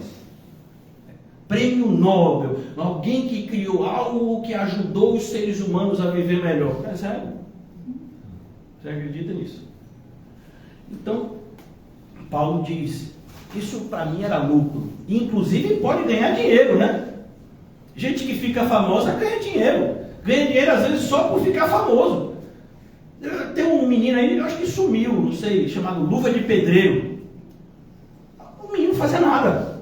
Pelo menos eu não via fazendo nada. Ele fazia umas coisas, sei lá, que alguém achava engraçado e depois ele... Rapaz, fez contrato com um monte de gente, ganhou um monte de dinheiro. Fazia nada. Esse mesmo que é um dos que ganha mais dinheiro no Brasil hoje, o Whindersson Nunes. Pessoa que contava um monte de coisa feia no YouTube. Alguém começou a achar isso engraçado, ficou rico e está aí como está hoje. Das pessoas mais influentes do país. Começou contando piada feia no YouTube. E o pessoal achando engraçado. Então você percebe hoje em dia o mundo é isso, irmãos. Já era assim, só tem aumentado. Fica mais fácil para o crente que é crente enxergar a realidade que está ao redor. Então aqui Paulo diz, o que para mim era lucro. Por que algumas pessoas hoje fazem, né, teologia, escreve livro? Não, nada contra fazer teologia. Vários homens de Deus do passado fizeram. Mas eu posso garantir que a maioria das pessoas que fazem hoje, fazem com interesses financeiros. Dificilmente você vai conseguir ganhar dinheiro no meio teológico se você não tiver um curso de teologia. Dificilmente você vai conseguir entrar em determinadas denominações se você não tiver um curso de teologia. Então, a pessoa tem que... E não é só curso de teologia não. Mestrado e doutorado. Para poder começar a ser valorizado em determinados ambientes. Para essas pessoas isso é fonte de lucro. Você acha que a pregação de um pastor que tem teologia é o mesmo valor de um pastor que tem doutorado em teologia? Não, é outra. Se na universidade é diferente. Meu pai, que eu já disse a vocês, ele era também professor universitário. O aumento é mínimo na universidade, mas tem um aumento. Se você tiver mestrado, seu salário aumenta, é quase nada, viu? Porque não se valoriza professor no nosso país, né? Mas aumenta, e se tem doutorado, aumenta. Se tiver determinados outros cursos, aumenta um pouco. Aí você imagina hoje no cenário teológico, o cenário religioso é a mesma coisa. Então ganha mais com professor que com... Tá vendo? Escreveu um livro, né? Fez alguma coisa, aumenta.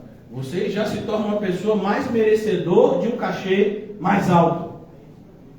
Então, hoje em dia, irmãos, o que tem de gente ganhando dinheiro com religião não é brinquedo. Principalmente que hoje em dia a religião é uma das melhores formas de curral eleitoral. Quem você acha que os políticos procuram em primeiro lugar? Vá no interior para você ver. Na capital, às vezes, né, a gente não tem essa percepção. Na capital as coisas são um pouco espalhadas. Mas se vai para o interior, os políticos vão, padre e pastor. Porque esses, né, líderes espirituais são as pessoas que mais têm entrada na casa dos outros. Normalmente as palavras desses homens são respeitadas porque eles seriam homens de Deus. Então, para a maioria das pessoas é fonte de lucro. E a gente tem que tomar cuidado, porque o que eu vejo, eu já vi gente na igreja, na nossa congregação, tentando, né, agir dessa forma. E achando que isso era de Deus. O que para mim era lucro, isto considerei perda. Isto considerei prejuízo por causa de Cristo. quando Jambânia pregava, uma mulher costumava aplaudir no final do culto. Essa senhora não se conteve em uma determinada reunião, eu fico imaginando Jambânia, né? E aí a senhora subiu e toda alegrezinha disse: pastor, sua pregação foi maravilhosa. Eu sei, minha senhora, o outro já me disse também, o diabo passou a pregação inteira toda dizendo isso no meu ouvido, né? Então, o mundo faz com que a gente exija que os outros nos reconheçam como grande. Nós sabemos que isso é cilada. Se alguém diz para mim que eu sou grande, ele está criando uma expectativa errada em mim e fazendo com que eu também crie uma expectativa errada em mim. Porque eu não sou grande, mas se de repente um grupo de pessoas começa a dizer isso para mim, eu posso acabar acreditando. Porque esse é um coração humano, enganoso, dessa forma. Então é preciso que a gente tome cuidado. Paulo diz: não, eu percebi que isso era um grande prejuízo. Aquilo que as pessoas do mundo valorizam, para nós cristãos, é um perigo imenso. Mais ainda, versículo 8. Pastor, o senhor ainda vai voltar em Gálatas? Deus é quem sabe. Estejam em oração. Sim, não, sim é o que o texto está dizendo, viu? Sim, deveras considero tudo como perda. O que Paulo está falando aqui? Algo novo? Não. O que foi que Cristo disse? Meu discípulo renunciou a tudo, tomou a sua cruz e me segue. Em Lucas, capítulo 15, o Senhor Jesus vai dizer: todo aquele que não renuncia a tudo quanto possui, não pode ser meu discípulo. Sim, deveras considero tudo como perda, por causa da, eu acho linda essa palavra, sublimidade. Sublime. Depois diz que a Bíblia não é apaixonante, né? Não está lendo direito. Por causa da sublimidade do conhecimento de Cristo Jesus. Você imagina que era mais ou menos assim, né? Não era desse jeito, mas eu quero que a gente imagine no nosso contexto. Imagine você estar com sua Bíblia lá, você está, e normalmente acontece desse jeito, infelizmente, você está um pouco sem sono, e aí você pega a sua Bíblia e vai ler. Aí você está lá em 2 Coríntios, capítulo 5, versículo 21, e você lê que aquele que não conheceu o pecado, Deus o fez pecado para que nele fôssemos feitos. Aí você não se aguenta, meu filho, você começa a chorar, você cai, se treme, e alguém diz: vem cá, é o que? Cristo morreu por mim. Sabe, irmãos, a gente fala isso hoje em dia, e eu sei que a gente não acredita por conta da nossa reação. Você vê nos filmes, imagine que alguém entra na sua frente para tomar uma bala que era para você. Não teve agora recentemente uma tentativa de assassinar do Donald Trump, né? Mas imagine, né? Eu já assisti um filme desse de ação, que deve ter, é mais velho que a maioria de vocês, já deve ter uns 30 anos esse filme que eu assisti. E nesse filme, um segurança, né, do presidente se jogava na frente, era baleado aqui no ombro, para que o presidente não fosse baleado. Aí você está vendo o que essa pessoa fez? Ela se jogou na frente, ela quase morreu. Teve outro filme que eu vi que a pessoa morreu. Para salvar fulano, tá vendo? Pois é, tá vendo? Só deu um pouco de ano a mais para o outro. E Cristo que nos morreu para nos dar a vida eterna? E a gente não se maravilha com isso. É esse conhecimento que Paulo está dizendo que é sublime. Você imaginar, por exemplo, conhecer a criação de Deus, como Deus colocou as coisas no seu devido lugar, tudo é tão perfeito na criação de Deus, irmão. Você já... Aqui a gente tem uma pessoa que eu não quero, né, que a pessoa fique orgulhosa, mas é uma pessoa que só tira 10 em biologia, química, física, matemática. Está ali já atrás, não vou dizer que é Helena, viu? Para se soberbecer. Aí você começa a estudar determinados assuntos na escola e você percebe que a quantidade de água que tem no planeta Terra dava para inundar o planeta Terra todo. Pois é, tem água no planeta Terra para a gente ficar todo submerso. Mas a gente não está todo submerso. Por quê?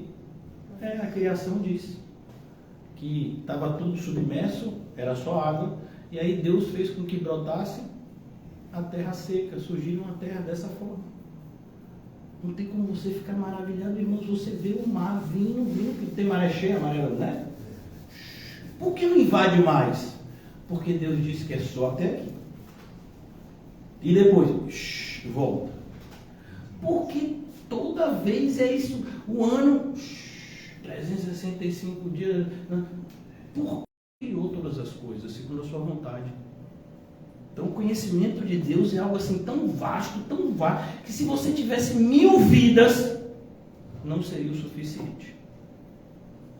Paulo diz que a gente conhece por um espelho. E espelho não é esse espelho da gente, não é possível. Não tem como. Então você vê que essas pessoas estão dando luz de saber quem de fato elas são.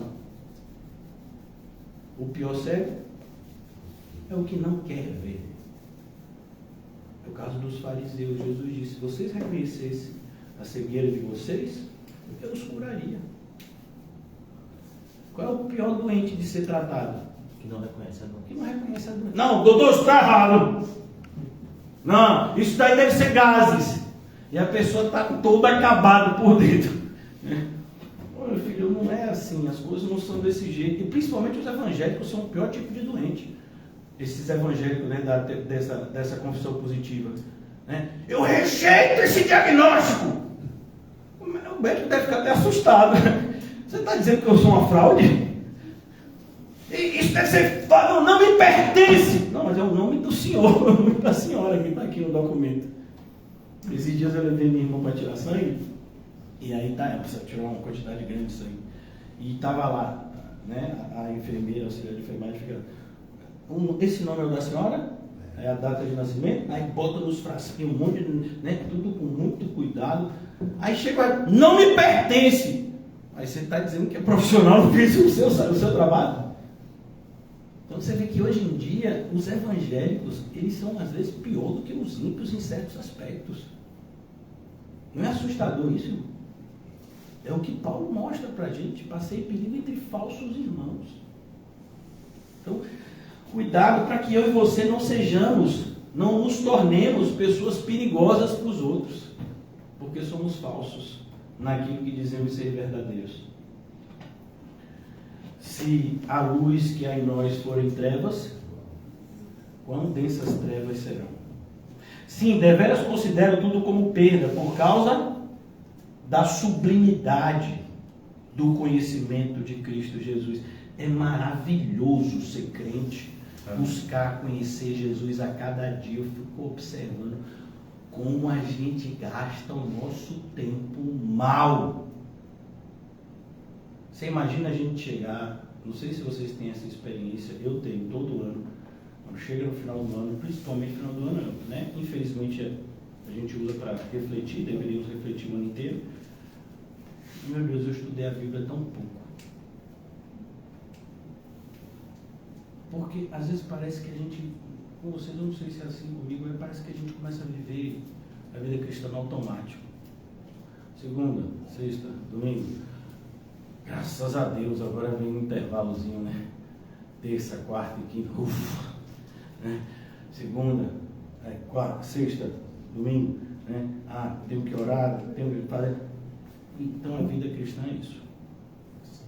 Então é preciso que a gente tome cuidado, irmãos, porque é fácil a gente entrar no piloto automático. É tudo que o diabo quer. Que a gente pare de vigiar e orar. Não, tá, deixa no piloto automático, tá indo bem. Sim, deveras considero tudo como perda por causa da sublimidade do conhecimento de Cristo Jesus, meu Senhor. A palavra Senhor aqui é uma palavrinha bem específica, que é a palavra Kyrios. Significa aquele que é o meu dono, aquele que tem poder de vida e morte sobre mim. Então, por que você está vivo? Porque Jesus quer. E por que você morreria? Porque Jesus quis. Então, se Jesus quiser que você morra e você é crente, isso vai ser bom ou ruim para você? Não sei, pastor. Não fala isso não. Ô meu filho, a essa altura, você já sabe, por favor, né? Então, é bom, tudo que Ele quer para a gente é bom. Meu Senhor, por amor do qual perdi todas as coisas. Percebe? Não é só perder, você tem que perdê-las por amor. Tomaram de mim. E você? Eu tentei pegar de volta de toda forma, mas, né? Não, você tem que deixar, entender que aquilo é a vontade de Deus e é amor de Deus. Não, pastor, assim desse jeito também não. Os direitos. A gente é a geração também dos direitos.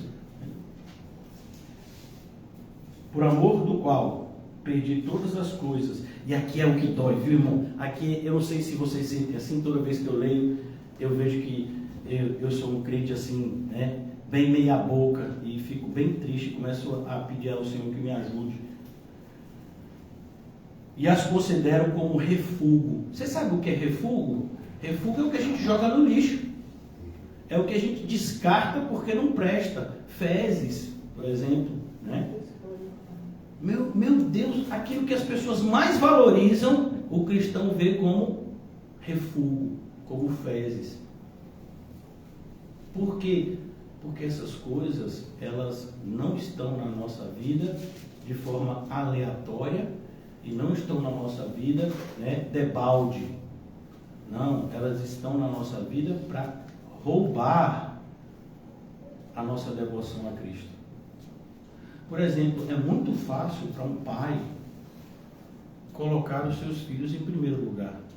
Não sei se vocês sentem assim. Eu sou tentado a fazer isso várias vezes e luto todos os dias contra isso, porque eu amo os meus filhos, mas nunca poderei cair nessa loucura de amá-los mais do que eu amo a Cristo.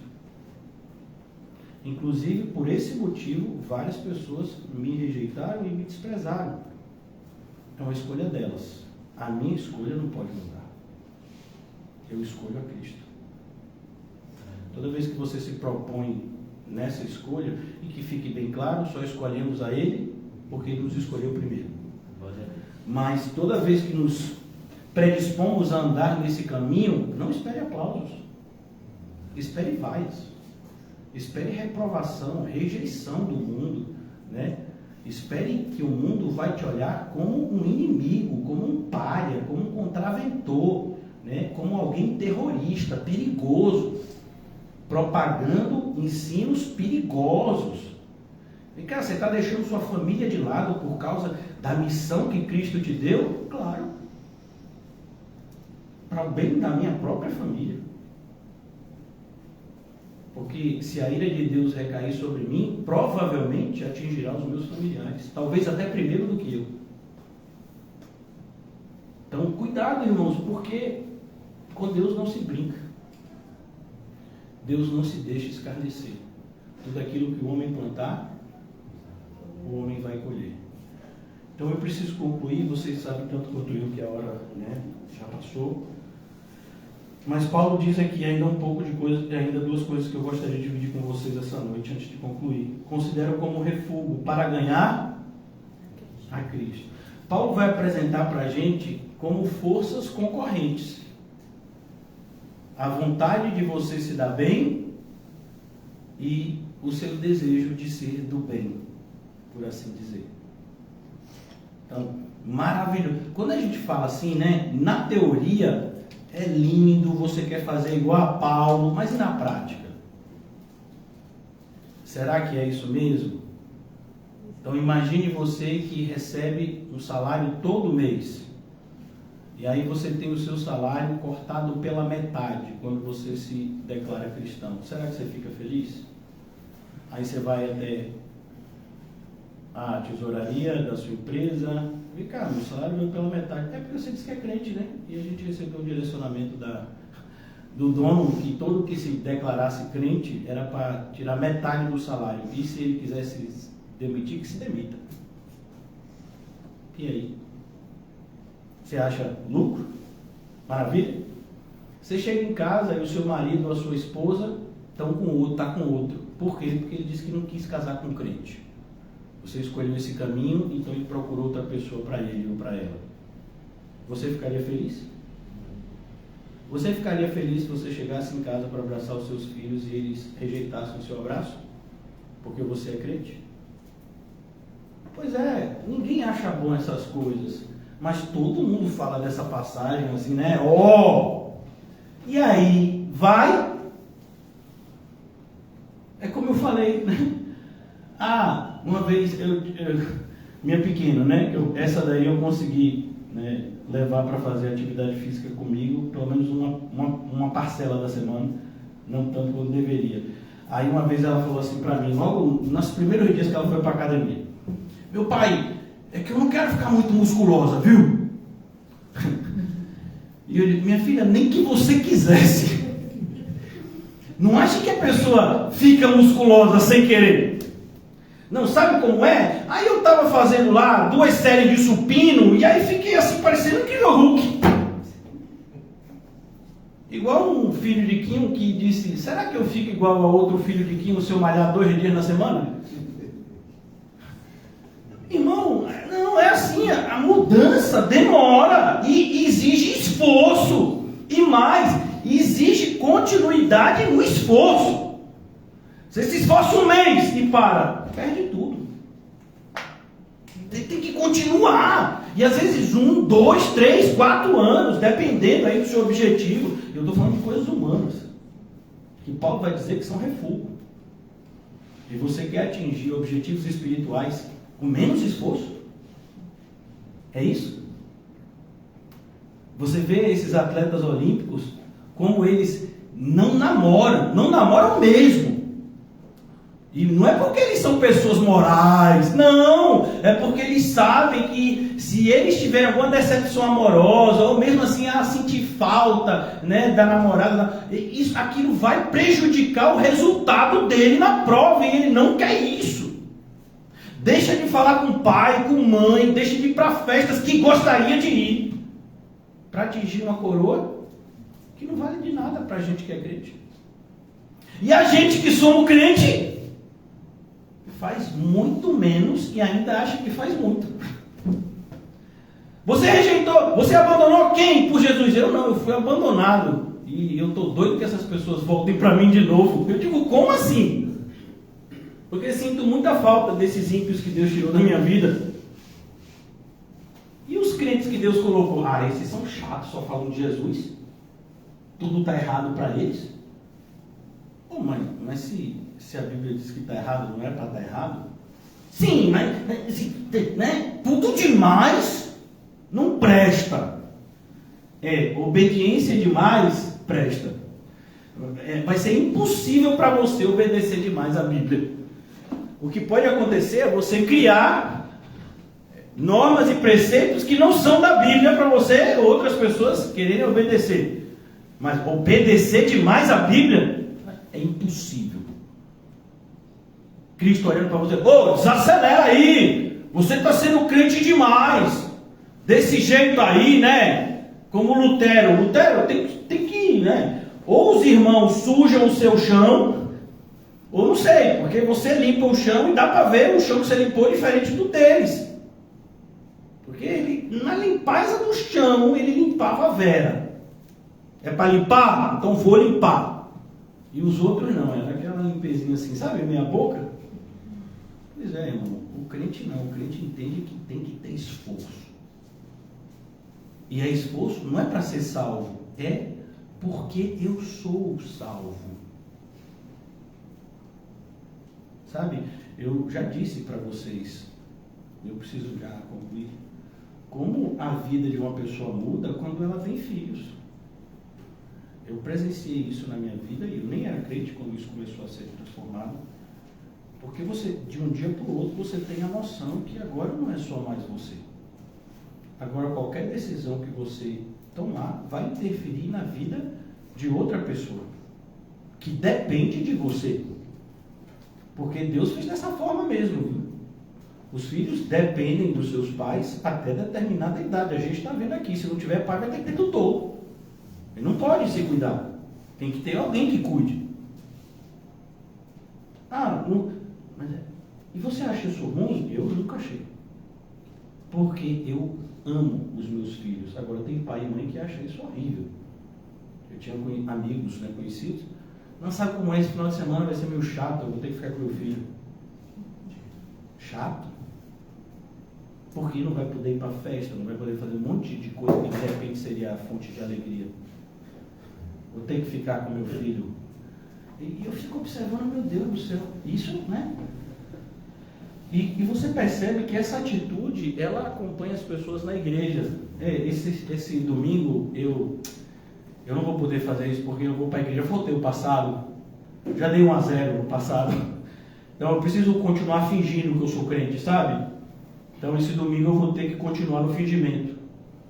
Mas fique tranquilo, no outro domingo é nós. Porque eu já fui para a minha cota do mês. Como se Deus não tivesse vindo. Eu vejo pessoas que frequentam cultos de forma esporádica.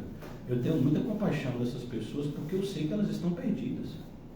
Eu não acho não, viu? Eu sei. E é minha função saber disso. Há um risco muito grande da gente parecer ser salvo e não ser. Mas é impossível a gente ser salvo sem evidenciar que somos salvos. É isso que Jesus disse: quando a luz está acesa, ela nunca é colocada no lugar onde ninguém veja. Pelo contrário, se coloca ela no lugar onde o máximo de pessoas seja alcançado pela sua luminosidade. Eu vou concluir aqui, se Deus permitir, sexta-feira vamos retomar o estudo de Gálatas, mas aqui, essa partezinha, para ganhar a Cristo e ser achado nele, não tendo justiça própria. É exatamente esse ponto que Paulo combate na Galácia, que procede da lei, senão a que é mediante a fé em Cristo, justiça que procede de Deus, baseada na fé. Estão lembrando como tudo isso está em Gálatas? E a gente leu recentemente, estudou. Para conhecer o poder da sua ressurreição e a comunhão no quê? Percebeu que ninguém quer ter comunhão no sofrimento de Cristo? Só quer ter comunhão. Cristo multiplicou pão e peixe, eu também pego para mim. Cristo curou enfermo, eu também pego para mim. E Cristo tomando açoite, rejeito. E Cristo sendo crucificado, está amarrado, não tem esse chamado não. E Cristo sendo chamado de louco pelos seus entes queridos, não. E Cristo sendo rejeitado pelo seu próprio povo, não. Conformando-me com ele na sua morte, para que de algum modo possa alcançar a ressurreição dentre os mortos. Você entende, irmãos? Fé é algo muito diferente do que a nossa natureza quer que a gente acredite. Parece que para muitos, fé em Cristo é simplesmente você acreditar que um homem chamado Jesus, que fez um monte de coisa legal há 2000 anos atrás, de alguma forma ele abençoa a sua vida e faz da sua vida um pouco melhor. Para a grande maioria dos evangélicos é isso, fé. Não tem nada de cruz, ressurreição, imputação, adoção, esses termos difíceis. Porque a letra mata. Por isso que eu não leio a Bíblia. É um versículo por dia no máximo, para não morrer intoxicado de tanto versículo bíblico. Eu digo, meu Deus, o que é isso? Então não, cuidado. A letra mata está falando de autojustiça pela lei. E não estudar a Bíblia, não. Estudar a Bíblia o máximo que a gente puder, ainda é pouco. Mas é importante, irmãos, a gente terminar o estudo de hoje entendendo que fazemos parte de uma pequena parcela de evangélicos que perseveram na verdade nos dias de hoje. E não falo isso para você se sentir especial, não. Volte para o seu lugar de verme, viu? Eu estou falando isso para você ter um senso de responsabilidade. Você entende que quando Gideão liderou o povo, com 32 mil, aos olhos dele, seria mais fácil do que com 300. Com 10 mil, seria mais difícil do que com 32 mil, mas ainda, né? 10 mil, mas é só 300. Isso fez o quê? Aumentou a responsabilidade daqueles 300. Quando eles eram em número de 32 mil, tinham 32 mil para dividir responsabilidade. Mas assim, a gente pensava que tinham 32 mil, mas Deus não quer que a gente fique enganado. Nem sobre nós, nem sobre os outros. Principalmente os que se dizem dele. Por isso que a orientação que está lá em Coríntios é: julgai, pois, os de dentro. Os de fora, porque a gente tem que andar com pessoas que a gente sabe que andam com Cristo, para a nossa segurança e para a segurança dos que estão conosco. Então você imagina, 32 mil, a responsabilidade dos 300 estava diluída com esses outros 31.700. Esse número cai vertiginosamente para 10 mil, se eu não me engano. E agora? 10, 12 mil. E agora? Agora está diluída com esses outros milhares. E quando ficaram só 300? Essa é monóis, viu? Então, a gente tem que se ver dessa forma. Se somos tão poucos, não temos nada em nos gloriar. Nós temos a nossa responsabilidade aumentada. Porque existe uma tarefa a ser feita, independente da quantidade de quem somos. O Senhor deu a ordem à sua igreja: ide por todo mundo e pregai o Evangelho a toda criatura. Então, somos nós? Então somos nós. A ceifa é grande. Os ceifeiros? Pois é, irmão, sempre foi assim. A gente ora para o dono da seara, ele envia ceifeiros, mas sempre vai ser pouco, se comparado com a ceifa. Por isso que é sempre um milagre a obra de Deus. Em todos os aspectos é miraculoso o que a gente está presenciando aqui. Então que o Senhor nos ajude, irmãos, não somente a perseverar, mas a perseverar em amor.